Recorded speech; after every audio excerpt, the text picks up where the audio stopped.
Have you ever caught yourself thinking, better to let it go, it's not worth arguing, or I'm bigger than this, only to feel a quiet self-betrayal? How many times have you swallowed the right word, the necessary response, just to avoid conflict? Every time you do this, you betray yourself. We live in a culture venerating superficial peace, taught that not confronting is maturity, that politeness means silence. It's often a lie. Nietzsche saw this virtue as disguised fear of confrontation, losing approval, being seen as difficult. As long as you live to please and avoid conflicts, you'll swallow your anger. He called this the slave morality, values from the powerless, resentful, hiding behind humility. This has become the norm. You think you're good when you're allowing domination. How many injustices have you tolerated for harmony, staying silent when you needed to speak? This isn't about fighting everyone.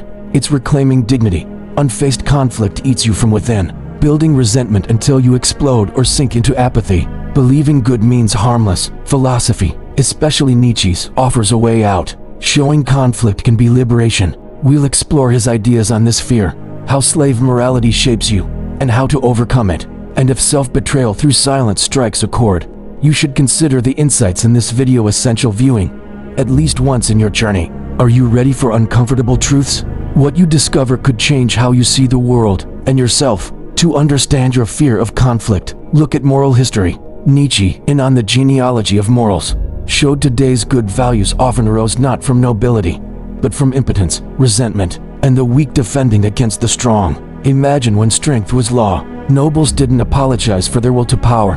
Their morality was active, good reflecting strength, but the weak, unable to win through power, inverted values. Strength became bad, weakness virtue, not from goodness, but necessity. Nietzsche calls this slave morality, born from life's denial, glorifying passivity as superior choices when they're defenses. This isn't past, it shapes your education. Childhood phrases, don't respond, be nice. You were conditioned, confrontation is evil. Submission virtue, every time you're silent for harmony. Slave morality governs. This doesn't mean you're weak. You were taught being strong is wrong, that good is harmless. The result, fear of confrontation, of taking a stand. You call it maturity, it's fear. The more you flee, the stronger it becomes. But repressed anger doesn't disappear. It becomes resentment, the hidden fuel of passivity. Resentment rises when a vital impulse to act, assert is frustrated. The energy turns inward, becoming poison. The resentful person wants to act but can't, wants to confront but daren't. They repress this force, creating a moral narrative. I'm better because I don't react. This is often a lie, hiding anger, frustration, powerlessness. You feel it, silent after an offense, ruminating on what you could have said. That's resentment. Seeing goodwill abused, accumulating bitterness instead of asserting your self-resentment, pretending peace but feeling bitterness for undefended boundaries. Resentment. Nietzsche warns, the resentful are accomplices to their imprisonment. Not confronting feeds this poison. It is a vicious cycle. Flee confrontation greater than more resentment, greater than less courage, greater than bitterness. Many define their identity by it, voluntary martyrs, prisoners of fear. But Nietzsche saw a way out, cultivating the will to power, asserting your existence without shame or fear. This isn't dominating others but reclaiming your life force. How? Recognize fearing conflict isn't virtue, but an inherited vice. Start small. Say no. Set boundaries. Cultivate courage to face conflicts with awareness, to assert yourself. The will to power is about ceasing to be oppressed, living with integrity. This requires inner rebirth, what Nietzsche called the three metamorphoses of the spirit. From camel burden carrier to lion defiant, says no, to child creative.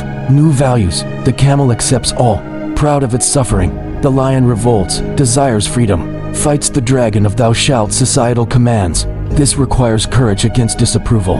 The child, free from the camel's weight and lion's defensiveness, creates its own values, lives authentically.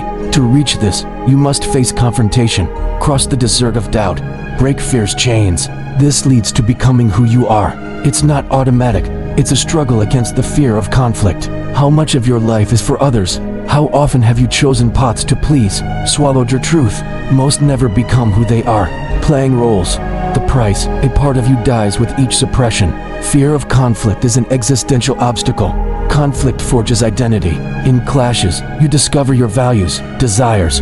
Without conflict, no self-knowledge. Without self-knowledge, no authenticity. Without authenticity, no full life. Becoming who you are requires courage, saying no to expectations, imposed roles, your tendency to adapt for acceptance. This path is individual. You create your own values. It's frightening.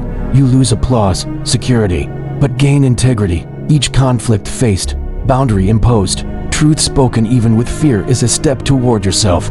But silence in the face of injustice is not virtue. It's complicity. Your silence has a price. How often have you chosen it for harmony, swallowing humiliations? Every time you're silent before injustice, you're not neutral. You reinforce oppressive behavior. Teach the world you accept such treatment. Nietzsche knew fear-based morality degenerates the spirit. Silent to avoid conflict, you build a tomb for your will. The world notices. Those acting in bad faith take advantage. Silence you think protects, exposes. Unspoken boundaries invite transgression. Unspoken truths let lies take hold. An authentic life requires courage, acting even with fear. Necessary conflict is where integrity asserts itself, where you show you have a backbone, values, limits. Next time, ask, am I wise or cowardly? This can change your life. Becoming who you are happens not in silence, but in courageous affirmation. Necessary confrontation. You have the lion and child within. Strength to say no. Creativity to build your life. This requires action, starting now. If this video resonated, comment below.